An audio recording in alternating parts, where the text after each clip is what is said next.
9.95, Greene with a 9.91, which is the same times Donovan ran in the semis and final in Athens 2 years ago. Well, Bruny broke onto the scene as Canadian national champion 10 years ago, 1989 in Montreal. This is footage from Winnipeg this summer, a decade later, still on form and maybe his best form ever. He's training now with Donovan and head coach Dan Pfaff a lot in Texas, still has his ties with Michelle Portman, but there's no question, and Donovan knows it as a big buddy and booster, that Bruny has found his form, and maybe the best example of that came earlier this summer when on June the 12th he blistered a 9.92. He's been all around sub 10-second performances. He's been focusing on Maurice Greene. And I think that Michael Smith, our silver medal winner from Tokyo in 1991, realizes that a fellow silver medalist at World Championship competition and two-time indoor champ is on a bit of a roll. They had a chance to chat earlier this week. As an athlete, I think you always want to surprise people, but the best surprise is when you surprise yourself. And you've always been so powerful to 60 meters, but this year you've just shown such a great last 40 meters. Did that surprise you? Well, I think for years I was looking for answers. You know, I didn't find any way to find it, and now I think that I know how to run 100 meters. I mean, I can have a bad start and not panic and still do what I have to do and still run a 9.9. So I think now the thing is, if I'm healthy, I mean 9.9 is not a surprise for me anymore. So now we're looking for 9.8, so low 9.8. So that's what I'm looking for, and I think here it's very nice. I mean, I heard that it's a very good track, and hopefully the wind is going to be with us, and we'll see. But psychologically, I mean, there's no limit right there. I mean, I wouldn't be surprised at any time. You know. Psychologically, do you feel the most confident you've been throughout your decade, the last decade? Oh yeah. I mean, I never been to a championship be as confident as I am now. I mean, now I have no worries. I mean, I know exactly what to do. Of course, when I'm going to be in the competition, I'm going to be nervous a little bit, and I like that. That's normal. But I'm not scared of anyone. You know, so I just need to do what I get to do. I'm just focusing on my lane, and anything can happen. That's a very good mindset to carry into a competition like this. Yeah. And you've been in races with Donovan when he's run 9.84. You were in Maurice races when he ran 9.79. Yeah. The one step behind, do you think that you can make that one step up? Do you look at them as even partners now on the 100-meter scale? Yeah. I mean, well, some people see Maurice now. I mean, of course, that is very tough. I mean, I respect a lot for what he did, but I mean, I don't want to sound too pretentious and stuff like that. But I think what he ran, I think in my head I can run faster than that. You know, so. Do you compare yourself to a Donovan or to a Maurice or to an Atto or to a Obadele, or the numbers that they have, or is it just Bruny Surin and Bruny's lane? No, I'm not trying to compare myself, because I think in two races I did against Maurice, I think the reason why I lost because I was comparing too much myself, and I tried to run his race instead of doing my thing. So now I know that Maurice is very tough. And I think the only way I can beat him is to run my race, not try to go from the beginning to with him. And I think that if things go exactly how I say it, I think we might see a surprise. You know, so we'll see. Very good. And Bruny Surin 5 times this year under 10 seconds.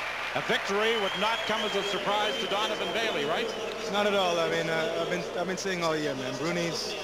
He's confident. He knows exactly what's happening now. He knows exactly what to do, and all he has to do is utilize all that has been taught to him over the past couple of years and what he's observed training with us in Austin. In the quarterfinal, when Maurice Greene had 9.91, Bruny 9.95, were they playing mind games? I don't think so. I think Bruny just had to expend as little energy as possible, and I think that that's what he had to do. He did what he had to do. I mean, that was the goal anyways. The second phase of his race is where he has shown great improvement. Yeah, definitely. I mean, like Bruny always had a start. He won the World Indoor Championships a couple of times. He's ran 6'4" over the 60 a lot of times. So I mean, all he has to do is put the races together, and he'll be. But I mean, he's putting it together now. He's already established a record. This is a 5th consecutive appearance in a World Championship. It all began in Tokyo in 1991. He has a silver medal from 1995 in Gothenburg, Sweden. And Geoff, very impressive as he ran in both the quarterfinal and the semifinal. Particularly the semifinal, Don. He looked very much relaxed and at ease with himself. He got a decent start. He ran the middle of his race well. And then that hitherto difficult final 30 meters, he handled very well until, of course, he just turned off the engines with about 15 meters left. But that's based on the great confidence that he's shown. And accompanying that confidence is the inevitable and important relaxation. At the start line, he appears very calm and composed. Maurice Greene, as he always does, pacing back and forth like a caged lion, although he is now standing behind his block, looking at the finish line 100 meters away. Donovan and I disagree on the proximity of these two runners. I think it's a disadvantage because there is a presence, even if the focus on the lane is intense. Donovan feels it's a good thing. Would you like to say more on that? Well, yeah, I mean, I just think that if Bruny can measure what he has to do, I know that I like it. I mean, that's probably what I should say. I like it because, I mean, it determines where I am at 50 meters. And if I'm within striking distance, then the race is over. And I think that Bruny's learned now to run down and run past people. So I think that he understands that things are going to be, things will be interesting anyways. Obadele Thompson in 1, Kareem Streete in 2, Tim Harden in 3, Dwain Chambers in 4, Maurice Greene in 5, Bruny Surin in 6, Jason Gardner in 7, Tim Montgomery in 8. As they move into the starting position, let's watch and listen as this 100-meter drama unfolds.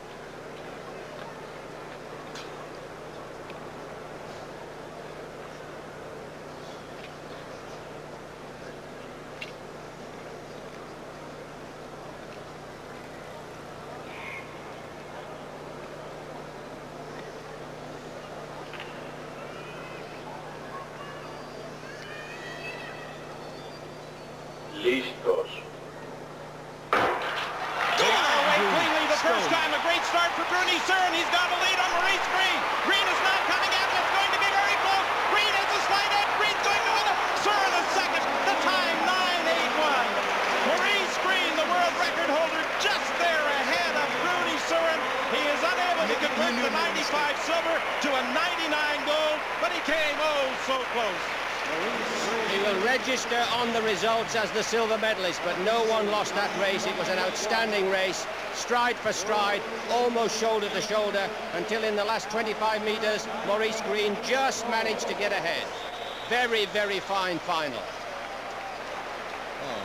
A great reaction to the starting gun by Bruny Surin, but over the final few strides, Maurice Greene was able to catch him and just finished fractionally ahead, 9:80 to 9:84, as Bruny Surin equals Donovan Bailey's world record that has since been erased that you established, Donovan, in 1996 in Atlanta. Yeah, I mean, I knew that Bruny's capable of running a lot faster than that right now. I mean, Bruny didn't run his race today, and he should have easily won that, for me. 9:80 for Maurice Greene, the champion for the 2nd consecutive World Championships. Dwain Chambers of Great Britain, 9:97. The gold, silver, and bronze medalists all go under 10 seconds. Brilliant running. There's the victor. The world champion again, and the world record holder. A very fine run under immense pressure. He was expected to win by the entire nation of the United States, of course, and he managed to sustain and hold off a valiant performance by Bruny Surin, who gains the silver medal. Very, very good sprinting. I still would suggest that having them side by side may have made a fractional difference, but we're all entitled to our opinions, aren't we? I mean, yeah, I think that for me, that would work for me, but Bruny didn't run his race at all. Bruny's very capable of running 9:79 or faster. Very, very, very capable. He's strong now, and he knows exactly how to run. And the important thing, I think, is that this man, Bruny, has the confidence now and brings with it that relaxation, and he'll go on to bigger and better things. Well, the bigger and better things are a year away. The Olympic Games in Sydney. Are we going to see 2 Canadians lining up in the 100-meter final? We're going to see 3, actually. I hope Glenroy gets it together. He's coming back to Austin to train with us. And I hope he puts it together. But I'll be there for sure. And Bruny will be there. So, I mean, we're going to have fun with all these guys. 2 Canadians who have run 9.84. The Olympic champion, Donovan Bailey from 1996. Bruny Surin, 9.84, silver medalist in the World Championships in 1999, behind Maurice Greene. Maurice Greene, his usual start with head down, trying to get that trunk low. Bruny matching him stride for stride at this point. Very close to one another, arms helping in this sprinting, making an immense contribution. Now Maurice just very, very slightly ahead as they approach the finish and just gets in by less than 1/4 of a meter. He's struggling. He's having to work hard to fend off the attempt by Bruny to nip him at the finish. Donovan, as you watch this replay, any mistakes made during the running of the race? Yeah, he made, I mean, I really shouldn't say this, but I mean, because I'm always so critical of myself, but Bruny knows when he knew what he did. I mean, he probably stood up too early, and he didn't, his stride pattern was a little off. I mean, he should have lifted more. I'm sure that Ron McLean will pass that information along. Right. Donovan, I'd prefer if you'd come down and tell him yourself. But Bruny, man, first what's of up all, with you, man? Congratulations. Donovan's made it clear he feels you can run 9.79 or better. And so he's happy, obviously, for your silver medal, but he feels you can win this event. How do you feel? Well, I felt very good. I mean, in my training, I mean, me and Donovan and good. And I have to thank Donovan also, because he had good experience. I mean, all the way around the runs, he came and tell me my mistake and stuff, and coaching and all the stuff. I think I have to give them the benefit also. Donovan, you're there on headset, so I want to make sure I ask this properly. But you said you thought at the start he might have stood up too quickly? No. I think Bruny knows what mistake he made. I think that the middle, Bruny, you know, the middle 40 of your race. The middle 40 of his race. Yeah, the middle 40, and then he started. I think he just maybe panicked a little bit in the last 30 meters, but he had him in his grasp. I mean, yeah, Bruny could have ran past him very easily. Yeah, he was fine there. He says you're fine there. He says you could have run past him. Yeah, I mean, I felt it like right around there. I was closing up on me, and right here I passed him, and I guess I just panicked a little bit, and you know. But I'm very pleased with the race. I know that next year is going to be a big year, Olympic. So me, Donovan, and the guys, we're going to get ready for that. There's no question about that, and you'll have your countrymen there to challenge. And I know Donovan said the same thing at 70 meters. He was out of the gate way behind, 10 meters in Athens. He reeled him in to within striking distance, and then he felt at 70 meters, lost his breathing pattern. What is it that Dan and Donovan and you now know about those last 30 meters that you think you can do differently to close the deal at Sydney? Well, I think Donovan been talking to me a lot, and Dan and my coach. You know, I mean, sometimes you know what to do, but when you get in the race and you have all the pressure, like running against Maurice, Donovan, and all those guys, I mean, sometimes you just forget. You just want to finish as soon as possible. You forget about the technical part.